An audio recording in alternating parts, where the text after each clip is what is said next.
നബി സല്ലല്ലാഹു അലൈഹി വസല്ലമ തങ്ങൾ പറയുന്നു, മൻ അസ്ബഹ മിൻകും ആമിനൻ ഫീ സിർബിഹി വമുആഫൻ ഫീ ജസദിഹി ഇൻദഹു ഖൂതു യൗമിഹി കഅന്നമാ ഹിസത്തു ലഹു ദുനിയാ. നിങ്ങളിൽപ്പെട്ട ആർക്കെങ്കിലും നേരം വെളുക്കുമ്പോൾ ഈ 3 കാര്യങ്ങൾ ലഭ്യമായാൽ ദുനിയാവ് മുഴുവനും അവൻ കരസ്ഥമാക്കിയവനെ പോലെയെന്ന് നബിയുനാ റസൂലുള്ളാഹി. മൻ അസ്ബഹ മിൻകും, ആരെങ്കിലും നിങ്ങളിൽപ്പെട്ടവർ നേരം വെളുക്കുമ്പോൾ ആമിനൻ ഫീ സിർബിഹി, അവന്റെ കുടുംബത്തിൽ സ്വസ്ഥതയുണ്ടെങ്കിൽ, വമുആഫൻ ഫീ ജസദിഹി, അവന്റെ ശരീരത്തിൽ ആരോഗ്യമുണ്ടെങ്കിൽ, ഇൻദഹു ഖൂതു യൗമിഹി, അന്നത്തെ ദിവസം അവന്റെ അത്താണിക്കുള്ള വഴി ലഭിച്ചെങ്കിൽ, കാന്നമാ ഹിസത്തു ലഹു ദുനിയാ, ദുനിയാവ് മുഴുവനും കരസ്ഥമാക്കിയവനെ പോലെയാണെന്ന് ഹബീബുനാ വസനദുനാ റസൂലുള്ളാഹി സ്വല്ലല്ലാഹു അലൈഹി വസല്ലം. ഈ 3 കാര്യം ഒരാൾക്ക് കിട്ടിയാൽ ദുനിയാവ് മുഴുവനും അവന് കിട്ടിയവനെ പോലെയാണ്. ഈ 3 കാര്യം: ഒന്ന്, ആമിനൻ ഫീ സിർബി, കുടുംബത്തിൽ സ്വസ്ഥത. ശരിയല്ലേ? കുടുംബത്തിൽ സ്വസ്ഥത ഇല്ലെങ്കിൽ പണം ഉണ്ടായിട്ട് കാര്യമുണ്ടോ? കുടുംബത്തിൽ സ്വസ്ഥത ഉണ്ടാകാനാണ് ഈ കുടുംബ ബന്ധം അടുപ്പിക്കാൻ വേണ്ടി പറയുന്നത്. മക്കളെയൊക്കെ വിളിച്ചു കൂട്ടിയിട്ട്, മോനെ നിങ്ങൾക്ക് വേണ്ടിയിട്ടുള്ളതാ വാപ്പ ഉണ്ടാക്കിയിട്ടൊക്കെ, നിങ്ങൾ എന്നെ കൊന്നിട്ട് എങ്ങനെയെങ്കിലും ഇത് കരസ്ഥമാക്കാൻ നിൽക്കാതെ, മരിക്കുമ്പോൾ ഞാനങ്ങ് മരിക്കും, ഇതൊക്കെ നിങ്ങൾക്ക് വേണ്ടി ഓഹരി ചെയ്ത് തരാനുള്ളതാ, നിങ്ങൾക്ക് വേണ്ടിയുള്ളതാ, നിങ്ങൾ ഇത്തിരി സബൂറാക്കുക, ക്ഷമിക്കുക, ഉപദേശിക്കുക. ഭാര്യയെ വിളിച്ച് ഉപദേശിക്കുക, ഭർത്താവിനെ വിളിച്ച് ഉപദേശിക്കുക. നമ്മുടെ കുടുംബത്തിൽ ആരെങ്കിലുമൊക്കെ പ്രശ്നങ്ങളുണ്ടെങ്കിൽ അവരെയൊക്കെ വീട്ടിൽ വിളിച്ചിട്ട് നമ്മൾ ഉപദേശിക്കുക. ഇങ്ങനെ ഉപദേശിച്ച് സമാധാനമായിട്ട് കാര്യങ്ങൾ പറയുമ്പോൾ അവന്റെ കുടുംബത്തിൽ സ്വസ്ഥത കിട്ടും, റാഹത്ത് കിട്ടും. റാഹത്ത്, മനുഷ്യൻ റാഹത്ത്. ഗൾഫാർ മുഹമ്മദ് അലി, യൂസുഫ് അലി എന്നൊക്കെ പറയുമ്പോൾ കോടികളുള്ളവരാണ്. പക്ഷെ അവർക്കൊരു സ്വസ്ഥത ഉണ്ടെന്ന് നിങ്ങൾക്ക് പറയാൻ പറ്റുമോ? നമ്മുടെ വീട്ടിൽ ഭാര്യയുടെ മക്കളുടെയും കൂട്ടത്തിൽ ഇരുന്ന് രാവിലെ ഇത്തിരി കപ്പയും പുഴുങ്ങി, ചാള കൂട്ടാനും വെച്ച്, കറിയും വെച്ച്, പൊരിച്ച്, ചമ്മന്തി ഉടച്ച്, മക്കൾ വെക്കാനായിട്ട് ഭാര്യയൊക്കെ ആയിട്ട് ഒരുമിച്ച് കൂടി ഇരുന്ന് തിന്നുന്ന ആ ഒരു സുഖം, ആ ഒരു ഇൻട്രസ്റ്റ്, ആ ഒരു ടേസ്റ്റ്, ആ ഒരു സമാധാനം അവർക്ക് കിട്ടുമോ? ബ്രേക്ക്ഫാസ്റ്റ് ഏതെങ്കിലും ഫ്ലൈറ്റിന്റെ മുകളിൽ ഇരുന്നിട്ടായിരിക്കും, ഉച്ചയ്ക്ക് കഴിക്കണത് ഏതെങ്കിലും കോട്ടയിലായിരിക്കും, രാത്രി എവിടെ ദുബായിൽ. ഒരിക്കലും ഒരു വക്കത്ത് ഒരു നേരത്തെ ഭക്ഷണം. സുബഹി നിസ്കാരം അമേരിക്കയിലാണെങ്കിൽ അസർ നിസ്കാരം ലണ്ടനിൽ, അസർ നിസ്കാരം അവിടെ ആണെങ്കിൽ മഗ്‌രിബ് നിസ്കാരം ഈജിപ്തിൽ മഗ്‌രിബ് നിസ്കാരം. ഞായറാഴ്ച ഒരു ഇശാ നിസ്കരിക്കാൻ മാത്രം കേരളത്തിലേക്ക് വരും. വന്നിട്ട് വല്ല പുണ്യമുണ്ടോ? ഒരു 250 മൊബൈൽ കാണും അവിടെ ഇവിടെ. ഇത് കിണുകണാന്ന് അടിക്കുമ്പോൾ അവിടെ കിണുകണാന്ന് അടിച്ചോണ്ടിരിക്കും, അത് അടിച്ചെടുക്കുമ്പോൾ ഇത് അടിച്ചോണ്ടിരിക്കും. ഏതെടുക്കും? ഒരു സ്വസ്ഥതയില്ല. ഞായറാഴ്ച എങ്കിലും ഓഫാക്കി വെക്കാന്ന് പറയുമ്പോൾ പേഴ്സണൽ നമ്പർ കിടന്ന് കിണുകിണാന്ന് അടിച്ചോണ്ട് കിടക്കും. ഒരു സ്വസ്ഥതയില്ല, ഒരു സ്വസ്ഥതയില്ല. എന്തിനാ പിന്നെ പൈസ? എന്തിനാ കാശ്?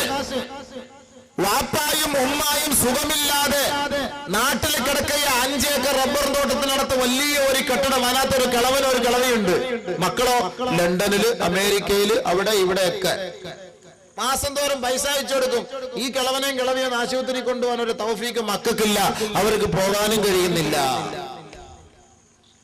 വയസ്സായ ഉമ്മായും വയസ്സായ മാതാവും പിതാവും ഈ പൈസ കാണുമ്പോൾ, ബുലൂസ് കാണുമ്പോൾ അവർക്ക് ഒപ്പറോളം അത് ചെലവാക്കാൻ തോന്നൂല. ഈ കാശിങ്ങനെ വരുമ്പോൾ, ഒരു കെട്ട് കാണുമ്പോൾ അവർക്കത് ചെലവാക്കാൻ തോന്നില്ല. അതിങ്ങനെ തലങ്ങണിക്കടിയിൽ എടുത്ത് വെച്ച് പാരസെറ്റാമോൾ മേടിച്ച് തിന്നുകൊണ്ടിരിക്കും. 2 രൂപയുടെ പാരസെറ്റാമോളും 10 രൂപയുടെ കാറുകാരൻ കൊണ്ടുവന്ന കൊട്ടൻ ചുക്കാതി തൈലവും ഇതും വാങ്ങിച്ച് ഇങ്ങനെ തിന്ന് അതും ഇങ്ങനെ പുരട്ടി കഴിയും. 1000ങ്ങളും 10000ങ്ങളും ഇവരുടെ തലങ്ങണിക്കടിയിൽ കാണും. മരിച്ചു കഴിയുമ്പോൾ ഇവരെ കുളിപ്പിക്കാൻ വേണ്ടി എടുക്കുമ്പോൾ ഒരു കെട്ടിനോട്ട്, പിന്നെ കുളിപ്പിക്കുന്നതൊക്കെ, പിന്നെ ഈ നോട്ട് കെട്ട് ആദ്യം ഓഹരി ചെയ്യുന്ന വിഷയത്തിൽ ചർച്ച, പിന്നെ നമുക്ക് കുളിപ്പിക്കാം, അവിടെ കിടക്കട്ടെ, ഇതിനെക്കുറിച്ച് ആദ്യം ചർച്ച. ഇഷ്ടം പോലെ ഉണ്ട്. വാപ്പായ്ക്കും ഉമ്മാക്കും ഒന്ന് സ്വസ്ഥമായി ആശുപത്രിയിൽ കൊണ്ടുപോകാനോ അവരെ ഒന്ന് ചികിത്സിക്കാനോ ഒന്നും നമുക്കൊന്ന് വയ്യ. മക്കളൊക്കെ ഗൾഫില, വർഷങ്ങളായി ഗൾഫില. കല്യാണം കഴിച്ച് പെണ്ണും പിള്ളെ കൊണ്ട് വീട്ടിലോട്ടാക്കും. ഇവ 3 ദിവസം കഴിഞ്ഞ് ഗൾഫിൽ പോകും. പിന്നെ മകൾക്ക് 8 വയസ്സാകുമ്പോഴാണ് തിരിച്ചു വരിക. ദാമ്പത്യ ജീവിതത്തിന് എന്താ സഹോദര ഒരു ടേസ്റ്റ്.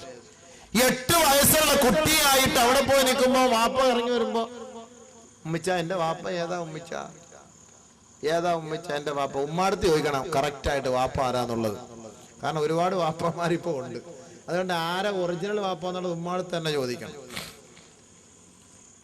കച്ചവടക്കാരാണെങ്കിലോ രാവിലെ 5 മണിക്ക് എഴുന്നേറ്റ് പോകും മാർക്കറ്റിൽ, രാത്രി 12 മണി കടയൊക്കെ അടച്ചു വരും. അപ്പൊ മക്കൾ കിടന്ന് ഉറക്കമായിരിക്കും. ഞായറാഴ്ച ഒരു ദിവസം മാത്രം കടക്കാര് കച്ചവടക്കാര് വീട്ടിൽ കാണും. അപ്പോൾ എന്ത് ഈ ഞായറാഴ്ചയല്ലേ, മക്കളുടെ കൂടെ ഒന്ന് ഭക്ഷണം കഴിക്കാൻ ചെല്ലും. രാവിലെ പോത്തിറച്ചി വാങ്ങാൻ പോകും. പോത്തിറച്ചി മേടിച്ചിട്ട് തിരിച്ചു വരുന്ന വഴിയിൽ മക്കളായിരിക്കും സിറ്റ് ഔട്ട് ഇരിക്കുന്നത്. ഉമ്മാടുത്ത് പറയും, ഉമ്മിച്ച ആരോ ഒരാൾ ഒരു സിമ്മിക്കവറുമായിട്ട് വെളിയിൽ വന്ന് നിൽക്കുന്നു. ആരോ ഒരാൾ സിമ്മിക്കവറുമായിട്ട് വെളിയിൽ പോയി. അപ്പം ഉമ്മിച്ച ഓടി വരും അടുക്കളയെന്ന്. വന്ന് നോക്കുമ്പോൾ എന്താ, അയ്യോ നിന്റെ വാപ്പായ മോനെ. ഇതാണ് എൻ്റെ വാപ്പിച്ച. അറിയില്ല. കാരണം എന്താ, മക്കൾ ഉറക്കത്തിന് എഴുന്നേക്കുന്നതിന് മുമ്പേ മുമ്പെല്ലാം കച്ചവടത്തിന് പോകും. പിന്നെ വരുന്ന എത്ര മണിക്കാ? 12 മണിക്ക്. പോകുമ്പോഴും ഉറക്കം മക്കള്, വരുമ്പോഴും ഉറക്കം മക്കള്. പിന്നെ എപ്പോഴാണ് മക്കൾ ഉറങ്ങാതെ വാപ്പായി കാണുന്നത്? ഞായറാഴ്ച ദിവസം. ഞായറാഴ്ച ദിവസം മക്കൾക്കും ഫ്രീ, വാപ്പാക്കും ഫ്രീ. ആ സമയത്തായിരിക്കും വാപ്പായ മക്കൾ ഉമ്മ പരിചയപ്പെടുത്തി, ഇതാണ് നിന്റെ വാപ്പ, ഇതാണ് നിന്റെ വാപ്പ. ഇങ്ങനെ ജീവിച്ചിട്ട് എന്തിനാ സുഹൃത്തെ ഈ കാശുണ്ടാക്കി? എന്ത് പുണ്യം! ഇതാണ് വാപ്പാക്കും ഉമ്മാക്കും പിന്നെ ഗുണമില്ലാത്ത മക്കളായി മാറുന്നത് നമ്മുടെ മക്കൾ. വാപ്പാക്കും ഉമ്മാക്കും പ്രയോജനമില്ലാത്ത മക്കളായി മാറുന്നതിന്റെ കാരണം അതാണ്. മാതാപിതാക്കളുടെ സ്നേഹം മക്കൾക്ക് കിട്ടുന്നില്ല. മാതാപിതാക്കൾ ആരാണെന്ന്, അവർക്കുള്ള മഹത്വം എന്താണെന്നും മക്കൾക്ക് പഠിപ്പിച്ചു കൊടുക്കാൻ ഇന്ന് ഉപ്പയില്ല, ഉമ്മയില്ല. ഉപ്പ സമ്പാദിക്കാൻ ഗൾഫിൽ പോയി കിടക്കുന്നു. അവന്റെ ശരീരവും മജ്ജയും മാംസവും മുഴുവനും അവൻ അറേബ്യൻ മണലാരണ്യത്തിൽ അവൻ പണയപ്പെടുത്തിയിട്ട് വയസ്സനായി ശരീരം നിറയെ രോഗവുമായി ഇവിടേക്ക് വരുമ്പോ ചെറുപ്പക്കാരിയായ ഇവിടുത്തെ പെണ്ണ് അവനെ സ്വീകരിക്കുന്നത് തൈലവുമായിട്ട് കുഴമ്പുമായിട്ടാണ്. തൈലവും കുഴമ്പുമായിട്ട് റെസ്റ്റ് എടുക്കാൻ വേണ്ടി വരുവാ. 20 വർഷം ഞാൻ അവിടെയായിരുന്നു, 25 വർഷം അവിടെയായിരുന്നു. ആ നല്ല സമയം, ആ യുവത്വം മുഴുവനും ഇവൻ ഗൾഫിൽ കൊടുത്തിട്ട് നാട്ടിൽ വന്നു. ഈ ആയിരങ്ങളും കോടികളും സമ്പാദിച്ചു. എന്തു പുണ്യം നിന്റെ യുവത്വത്തിൽ! നിന്റെ ഭാര്യയോടുള്ള ഹക്ക്, ഭാര്യയ്ക്കുള്ള അവകാശം നിറവേറ്റാൻ നിന്നെ കൊണ്ട് കഴിഞ്ഞോ? ആ കുഞ്ഞുമക്കളുടെ ലാളന, ആ കുഞ്ഞുമക്കൾക്കുള്ള സ്നേഹം കൊടുക്കാൻ നിന്നെ കൊണ്ട് കഴിഞ്ഞോ? ആയിരങ്ങളും കോടികളും നീ സമ്പാദിക്കുന്നു. പക്ഷെ ഈ സമ്പാദ്യം എന്തിന്? മക്കൾക്ക് സുഖിക്കാനില്ല, ഭാര്യയ്ക്ക് സുഖിക്കാൻ കിട്ടുന്നില്ല, മാതാപിതാക്കൾക്ക് സുഖിക്കാൻ കിട്ടുന്നില്ല. അല്ലാഹുവിന്റെ റസൂൽ പറഞ്ഞത് എത്ര പച്ചയായ സത്യം! നിന്റെ കുടുംബത്തിൽ സ്വസ്ഥതയുണ്ട് എങ്കിൽ, അവന്റെ ശരീരത്തിന് ആരോഗ്യമുണ്ടെങ്കിൽ, അന്നു പോയി സമ്പാദിച്ച് കൊണ്ടുവന്ന് തന്റെ മക്കളോടൊപ്പം തന്റെ ഭാര്യമാരോടൊപ്പം ഒരേ മേശയുടെ മുകളിൽ നിന്ന് ഭക്ഷണം ഒരേ പാത്രത്തിൽ കൈയിട്ട് കഴിക്കുന്ന ആ ഒരു സാഹചര്യം നിനക്കുണ്ടെങ്കിൽ ദുനിയാവ് കിട്ടുന്നതിനേക്കാൾ നിനക്കത് ശ്രേഷ്ഠമാണെന്ന് നബിയുനാ റസൂലുള്ളാഹി. അതിന്റെ ഒരു സുഖം വേറെയാ അല്ലേ? ശരിയല്ലേ? അതിന്റെ ഒരു സുഖം വേറെയല്ലേ? അല്ല, വയസ്സാം കാലത്ത് വന്നിട്ട് പെണ്ണുമ്പിള്ളക്ക് ജോലി ഉണ്ടാക്കുന്ന എന്തിനാ? എന്നാ പിന്നെ അവിടെ കാണാൻ മരിച്ച് അവിടെ കണ്ട് അടക്ക്. ഇവള് പോയി വേറെ ആരെങ്കിലും പോയി കെട്ടിക്കോട്ടെ. കല്യാണം കഴിച്ച് കൊണ്ടുവന്നങ്ങോട്ട് നിർത്തും. 3ന്റെ അന്ന് ഒരൊറ്റ പോക്ക് പോകും. 3-ാം പാത്തയായി ഓതിയിട്ട് ഒരു പോക്ക് പോയാൽ പിന്നെ വരുന്നത് എത്ര വർഷം കഴിഞ്ഞിട്ടാ? എന്നിട്ട് നല്ലൊരു മൊബൈൽ മേടിച്ചു കൊടുക്കും. പിന്നെ കാര്യം റാഹത്തായി. വേണമെന്നുണ്ടെങ്കിൽ കൂട്ടുകാരെ അളിയാ, എൻ്റെ കൊച്ചിനെ എൻ്റെ പെണ്ണുമ്പിള്ളെ കൂടെ നോക്കണം അളിയാ, ഞാൻ എൻ്റെ ചിലപ്പോൾ 2 വർഷം എന്തെങ്കിലുമൊക്കെ സാധനം വേണമെങ്കിൽ മേടിച്ചു കൊടുക്കണത് അയൽവക്കക്കാരനെ ഏൽപ്പിച്ചിട്ടും കൂടെ പോകും. അങ്ങനെയും ചെയ്യും. എന്തൊരിടങ്ങേറാ ഇത്, എന്തൊരിടങ്ങേറാ! അപ്പൊ ഈ ബന്ധങ്ങൾ ഇങ്ങനെ കൂടുമ്പം ഭർത്താവ് ഗൾഫിൽ നിന്ന് 2 വർഷം 3 വർഷം കഴിഞ്ഞിട്ട് പെണ്ണുമ്പിള്ളെ കാണാൻ വേണ്ടി വരുന്നോണ്ടേ പറയും, ഇക്ക ഇങ്ങനെ പോന്ന്, എന്നാ പോകുന്നത്? എയർപോർട്ടിൽ വെച്ച് ചോദിക്കും, പാസ്പോർട്ട് മേടിച്ചിട്ട്. അത് 6 മാസം കൊണ്ട്. 6 മാസമൊക്കെ നിന്നാ നമ്മുടെ കടമൊക്കെ എന്നാ തീരുന്നത്? 3 വർഷം കഴിഞ്ഞ ഇക്കാലത്ത് പറയാ പെണ്ണുമ്പിള്ള, നല്ല പെണ്ണുമ്പിള്ള കഷ്ടപ്പെട്ട് ലീവ് എടുത്ത് അറബി കൊടുക്കാതിരുന്ന് എങ്ങനെങ്കിലുമൊക്കെ അവന് പുലൂസ് കൊടുത്ത് അടുപ്പിച്ച് അവിടുന്ന് എയർപോർട്ടിൽ നിന്ന് വരും. എന്നാൽ കുറച്ചാൾ നമ്മുടെ മക്കളും ഭാര്യയൊക്കെ ആയിട്ട് കഴിഞ്ഞ കൂടെ ഒരു 5-6 മാസം കിട്ടുമല്ലോ ലീവ് എന്ന് പറഞ്ഞ് ഓടി വരിക. വരുന്ന വഴിയിൽ എയർപോർട്ടിൽ നിന്ന് കണിയാപുരം എത്തി അവിടെ ഹോട്ടലിൽ കയറി ചാപ്പാടൊക്കെ അടിക്കാൻ കയറി കൂട്ടത്തിൽ പാസ്പോർട്ടൊക്കെ എടുത്ത് 6 മാസമൊക്കെ തീർന്നാൽ അവിടെ ബാങ്കിൽ അത്ര അടയ്ക്കാനുണ്ട്, സൊസൈറ്റി ഇത്ര അടയ്ക്കാനുണ്ട്, പിന്നെ പലചരക്ക് കച്ചവടമൊക്കെ. ഇപ്പോൾ ഇക്കായെ കണ്ടാൽ തന്നെ അയാൾ നാളെ വീട്ടിൽ വരും, പിന്നെ പള്ളിയിൽ കുറെ കുടിശ്ശിക അടയ്ക്കാനുണ്ട്. ഇതെല്ലാം കൂടെ ഉള്ള സ്ഥിതിക്ക് ഇക്ക ഈ 6 മാസം നിന്നാൽ പറ്റത്തില്ല. ഒരു 2 മാസം കഴിഞ്ഞിട്ട് ഇക്ക പെട്ടെന്ന് കേറിപ്പോ. പിന്നെ അയാൾക്ക് വരാൻ തോന്നുവോ ഇങ്ങോട്ട്? ഒന്ന് ആലോചിച്ച് നോക്ക്. അപ്പൊ അതിന്റെ പിന്നാമ്പറം പരിശോധിച്ച് നോക്കണം. അതിന്റെ പിന്നാമ്പറം പരിശോധിച്ച് നോക്കണം. എന്തുകൊണ്ടാണ് ഈ പെണ്ണിങ്ങനെ പറയാനുള്ള കാരണം? എന്താണ് കാരണം? ഇക്ക പോയിക്കോ, ഇക്ക അമ്മക്ക് അവിടെ കാര്യങ്ങളൊക്കെ അല്ല ഇവിടെ നടത്തി തരുന്നുണ്ട് റാഹത്തായിട്ട്. ഇക്ക അവിടെ പോയി സമ്പാദിച്ചിട്ട് മാസം തോറും കാശ് ഇങ്ങോട്ട് അയച്ചു തന്നാ മതി. കാര്യങ്ങൾ അങ്ങനെയാണ് ഇന്ന് കൂടുതൽ സംഭവം നടക്കുന്നത്. ഭർത്താവിനോട് സ്നേഹമുള്ള പെണ്ണാന്നേ പറയും, നമുക്ക് ഉള്ള ചക്കക്കുരുവെങ്കിൽ അത് മതി, ഉണക്കച്ചീനിയെങ്കിൽ അത് മതി, നമുക്ക് ഉള്ളത് കൊണ്ട് തൃപ്തിപ്പെട്ട് മരിക്കുന്നവരെ റാഹത്തായിട്ട് കഴിഞ്ഞുകൂടെയൊക്കെ അത് മതി എന്ന് പറയുന്ന ഒരു ഭാര്യ ഉണ്ടോ? ഇവർക്ക് ഇപ്പൊ പാവാട ഇടണം, 40 വയസ്സായി, ഇപ്പൊ പാവാട ഇട്ട് അരക്കുപ്പായ ഇട്ട് ഒന്നിങ്ങനെ ഒന്ന് കുണുങ്ങി നടക്കണം. ഇപ്പോഴത്തെ വലിയ ആഗ്രഹമാണ്, ആവേശമാണ്. അതിന് ഇക്ക ഇവിടെ നിന്ന് നടക്കുന്ന കാര്യമാണോ? ഗൾഫിൽ നിന്ന് അറബികൾ ഇട്ട് വിലസുന്ന ആ ഡ്രസ് ഇങ്ങോട്ട് അയച്ചു കൊണ്ടുവാ. അതിനാ ഓടിച്ചു വിടുന്നത്. പോയിട്ട് 40 വയസ്സുകാരി താത്താക്ക് ഇപ്പൊ മോഹം.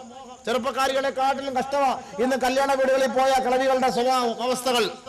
എങ്ങനാ പിന്നെ ഈ പീഡനങ്ങൾ ഉണ്ടാവാതിരിക്കുന്നത്? അതുകൊണ്ട് ആഡംബര ജീവിതത്തിന് വേണ്ടി തന്റെ ഭർത്താക്കന്മാരെ ഗൾഫിലേക്ക് പറഞ്ഞയച്ചിട്ട് തന്റെ സഹോദരിമാർ, തന്റെ ഭാര്യമാർ, തരുണിമണികൾ ഇവിടെ വന്ന് ഭയങ്കരമായ ആഡംബര ജീവിതം നയിക്കുകയാണ്.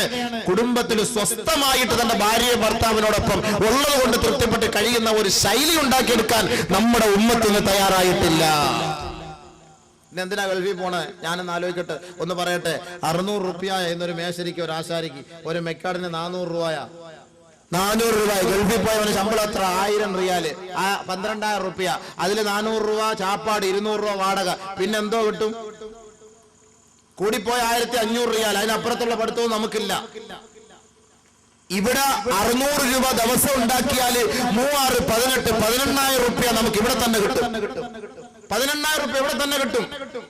രാവിലെ ഒരു വണ്ടി പെട്ടി വണ്ടി തള്ളിക്കൊണ്ട് പോയാല്, അതിൽ കുറച്ച് പച്ചക്കറിയും വെച്ചോണ്ട് പോയാല്, അല്ലെങ്കിൽ കല്ല് വെച്ച മാങ്ങായും പറക്കി വെച്ചോണ്ട് പോയാല്, മനുഷ്യരെ കളിപ്പിക്കാൻ വയറ്റിളക്കം ഉണ്ടാക്കാൻ വേണ്ടിയിട്ട് അങ്ങനെയും കുറച്ച് കാശുണ്ടാക്കിയിട്ട് വന്നാല് വൈകിട്ട് അവന്റെ പോക്കറ്റിൽ 10, 600 രൂപ 700 രൂപ മിച്ചം കിട്ടും.